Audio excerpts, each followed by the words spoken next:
The woman at the center of the HBO documentary Chimp Crazy is in the Camden County Jail this morning after being arrested yesterday. A judge in St. Louis County on Tuesday ordered the arrest of Tonya Haddix and her husband Jerry Aswigan as part of for contempt of court after they repeatedly ignored court orders in a lawsuit filed by PETA. Haddix pleaded guilty in March to 2 counts of perjury and 1 count of obstruction of justice for lying when she told a federal judge multiple times that one of her chimpanzees had died.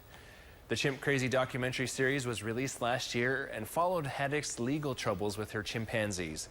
Her license is to operate a roadside zoo in Sunrise Beach that's also since been revoked. Well, it wouldn't be summer without